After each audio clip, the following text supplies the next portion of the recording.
In what feels like a lifetime and the blink of an eye at the same time, this version of the Boston Celtics has come to an end. Welcome in or welcome back. I guess the question we have to ask now is, how did we get here? Now, I'll spare you with all the deep Celtics lore. We won't talk about Vander Blue or Phil Pressey or Jordan Mickey, or even Keith Bogans. But the Boston Celtics have had a pretty fortunate history, at least since 2008. We make the trades for KG and Ray Allen, we win a championship, we are in true contention for championships for 6 straight years. We have one truly bad year in 2014 where we win 25 games, and then we make the trade for Isaiah Thomas, who launches us back into contender status, if there is such a thing with LeBron in the East right around the corner. We have some good years with IT, we try to retool, and in the midst of that retool, we draft 2 supernovas in Jaylen Brown and Jason Tatum. The rest, as they say, is history. Thanks, Brooklyn, we owe you one. Now, this team certainly took its lumps. For the longest time, we could not get over the hump. With both Jaylen Brown and Jason Tatum in the lineup, we lost in the playoffs for 4 straight years, making it to the Eastern Conference Finals twice. The next year, we finally break through into the NBA Finals, only to run into the more experienced Warriors, who was being led by, in my opinion,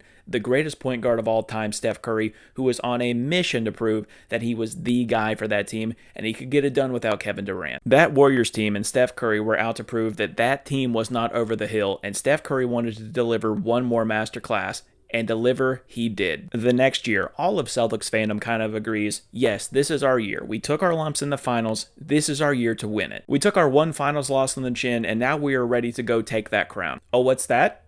We're matched up against the 8th seed Miami Heat, who is clearly worse than us, but is led by an absolute demon in Jimmy Butler. Oh, and what's that? We're also down 3-0, and then we tie the series 3-3, only to get waxed on our home floor by 19, helplessly as we watch our finals chance piss down the drain. Well, okay then. Now, me, the Celtics fan, felt like that offseason was going to be the time where we split it up. I just didn't see a scenario where Jaylen Brown did not get traded that year, and I say that as the biggest Jaylen Brown fan you know. I've always said that Jason Tatum may be considered our best player, but Jaylen Brown is certainly the most important player. However, I know that I am in the minority of that opinion. I was convinced that Jaylen Brown was on his way out, but alas, it was Marcus Smart, the heart and soul of this team, that was traded instead. Losing Marcus Smart hurt a lot, I won't lie, especially with everything that he experienced in Boston.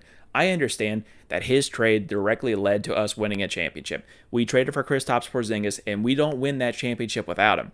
But I'd have to imagine that Banner 18 would feel a lot better if 36 was on the floor. The Celtics absolutely dominated that 2023-2024 season with a record of 64-18, an offensive rating of 123, and a defensive rating of 111. And ultimately, because of all those things, cruised through the playoffs. Sure, we had some help with the injury bug, but if you are a critically thinking sports fan, every single championship that has ever been won by any team ever could have an asterisk next to it. You still have to play the people in front of you, and play we did. We finished the playoffs going 13-3, and we only dropped 1 game apiece. Miami in the first round, Cleveland in the second, and Dallas in the finals. Much like the Warriors in 2022, the Celtics were just the more experienced bunch. Dallas was just not ready for that moment, but I'm sure they'll be back. Oh, what's that? Nico Harris did what now? Which brings us to this season. The Celtics look good. We brought everyone back from that rotation on the championship run, and we look to be the first team to go back-to-back since that 2017-2018 Warriors team. Now that's a tall task, but with the historic season that the Celtics had last year, we look poised to do something great. Now, what actually happened in this season is a much different story. I don't want to sit here and pretend like 61-21 is a bad record, because it very much is not. A lot of teams would kill for that kind of record, even if it meant they didn't win the championship. But this whole entire season felt off. Tingus Pingus only played 42 games this year, and in the games he did play, looked shaky at best. Jaylen Brown, our undisputed number 2, had a very inefficient year, shooting 46% from the floor and only 32 from 3. Much like Jaylen Brown, Drew Holiday also had a down year offensively, but thankfully his defense never wavered. Hell, even Jason Tatum, who averaged 27, 8, and 6, was inefficient this year. Every regular season win this year felt like it took this Herculean effort to accomplish, and I was not confident heading into this postseason that we could repeat. I had my doubts, but even I couldn't have predicted what was going to happen next. After a 4-1 series victory over the Orlando Magic, we're heading to New York to play the Knicks. And don't get me wrong, we were never going to win that series versus the Knicks. We were down 2-1 in the series, and we were down pretty big when it happened. Jason Tatum, in the middle of a historic playoff game in Game 4, where he had 42, 8, and 4 with 4 steals, went down with a lower extremity injury. It was confirmed later on, but we knew in the moment, It was his Achilles. The Celtics tried to rally for JT with a Game 5 win, but Game 6 was never close, and this chapter of the Boston Celtics history comes to a melancholy end. The very second that he went down, I knew that pieces of this team were not coming back. Our backs were already up against the second apron wall, and with a new ownership group coming in, I knew that they would not be interested in paying luxury tax penalties. And they certainly wouldn't be interested in paying this team with their A1 guy out for at least a year. And the trades happened fast. Kristaps Porzingis went to Atlanta for George Niang, which saved us about $22 million in cap, and Drew Holiday went to the Trailblazers for Anthony Simons, which saved us about $5 million.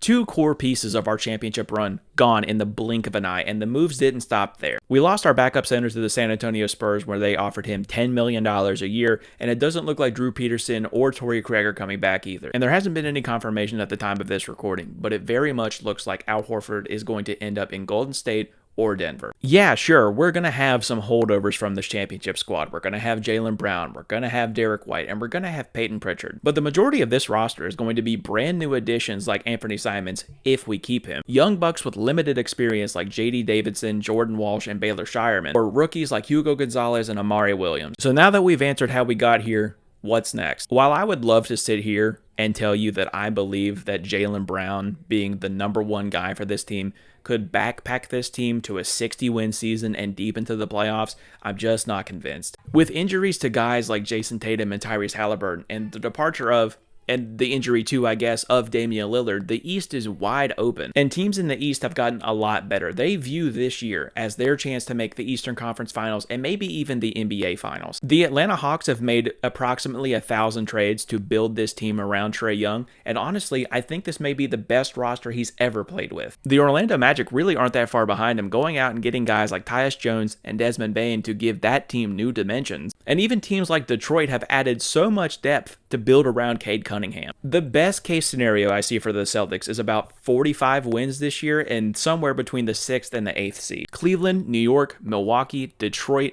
Atlanta, Orlando, and potentially Philly as well all have the pieces to be so much better than the Celtics are right now. And at bare minimum, they all have significantly more talent than we do when it comes to the playoffs. And that's even assuming that we don't suck eggs at the trade deadline. Because I see a scenario where the Celtics are around 500 or slightly below it at the trade deadline, and the management finally decides to get all the juice out of this squeeze. And if we do end up underperforming at the trade deadline, Jaylen Brown and Derek White will be traded at the deadline. And Peyton Pritchard may also be traded too, because his contract is going to get very expensive very soon. I believe in this front office. I've seen them build a championship core once, I've seen them do it twice, and I'm sure they can do it again. If that means that we have to retool every single asset we have around Jason Tatum, so be it. But that's not even considering we don't know what Jason Tatum is going to look like post-Achilles. For the first time in a long time, the Celtics seem very directionless. I know that that's probably status quo for a lot of people watching this video,